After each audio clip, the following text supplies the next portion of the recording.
At kaugnay niyan, makakapanayam pa rin natin si Bonita Baran at si Chief Public Attorney Persida Acosta. Good morning po sa inyo. Good morning po sa inyo. Good morning po sa inyo. Okay, Bonita, naririnig mo ba ako ng maigi?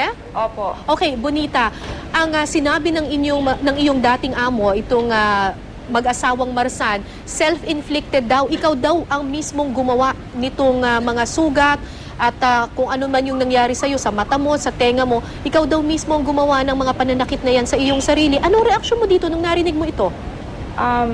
Yung mga sinasabi po niya ay di katotohanan po. Ang nasasabi lang po ako ng katotohanan ay yung mga ginawa po niya sa akin ay totoo po lamang po yung sinasaktan niya po ako. Tsaka ipagbulag mo sa akin, tsaka yung sa tinga po niya. Siya po ang gumawa po sa akin lahat na ito. Ay katotohanan lamang po.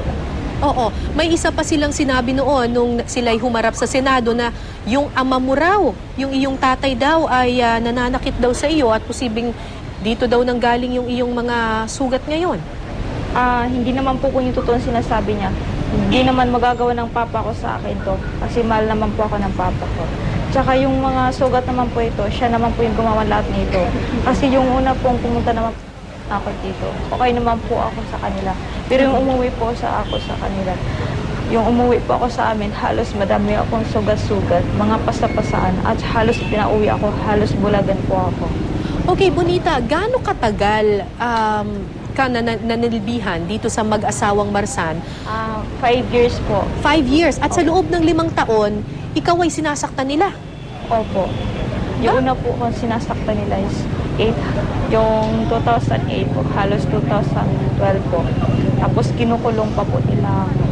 Okay, Bonita, may ilang mga nagtatanong, bakit umabot ng 5 taon bago ka dumulog sa mga otoridad?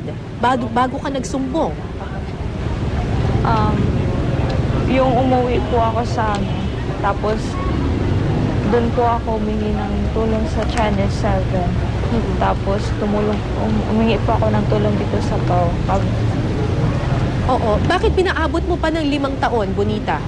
Hindi po ako nakalabas sa kanila kasi po kinukulong po nila ako. Tsaka pinaglulugulang po nila ako. So sa loob ng 5 taon ay hindi ka talaga, wala kang kalayaan, hindi ka nakakalabas? Opo. Aha. Kanina rin, Bonita, dumating dyan sa Regional Trial Court yung 3 anak itong pamilya Marsan na ikaw yung nagsilbing yaya, ano? Opo. Anong reaksyon mo? Anong naramdaman mo kanina nung nakita mo yung mga bata? Hindi ko naman po sila nakita kasi hindi po ako nakakita, bulag po ako. Oo, I'm sorry. Pero alam mong dumating sila dyan? Nasabi sa'yo na dumating sila dyan? Hindi po. Hindi ko po sila nakikita. Okay. Kung meron kang mensahe doon sa iyong mga dating amo, sa pamilya Marsan, kasi ang sinasabi nila sa atin ng kanyang abogado, handa raw silang makipag-usap sa inyo at tatanggapin kang muli. Anong mensahe mo sa iyong mga dating amo, itong mag-asawang Marsan? Hindi ko po kailangan makipag-usap sa kanila. Tsaka yung ginawa po nila sa akin, parang hindi po nila ako kapanagutan nila ang lahat ng ginalawa nila sa akin. Gusto ko lamang po mabigyan ng hustisya at katarungan ng lahat po nangyari sa akin. Okay. Kausapin naman natin ngayon si Attorney Persida Acosta, ang Public Attorney's Office. Ma'am, patuloy pong itinatanggi ng pamilya Marsan, itong mag-asawang Marsan, ang akusasyon ng pang-aabuso nila kay Bonita. Bukod sa mga pahayag ni Bonita, may iba pa po ba kayong matibay na ebidensya o testimonya laban dito sa mag-asawang Marsan? Meron pa po mga testigo na pipisinta ang prosecution at hindi naman po namin obligasyon na i-advance lahat yan. So, sa ngayon ay ang alam lang nila muna ay yung kapatid tsaka yung nanay. At sa maaari sa Biyernes po ay pag-usapan na kung ilang testigo po ang maipipresinta. Pero napakatibay po ng ebidensya. Sabi ko nga, hindi na nga kailangan magsalita pa ni Bonita para sabihin sinaktan siya. Kung makikita lang natin ang humigit kumulang 200 patong-patong na sugat niya sa katawan at mga peklat niya, ay nagsasalita na ang mga peklat at mga bakas ng pananakit sa kanya.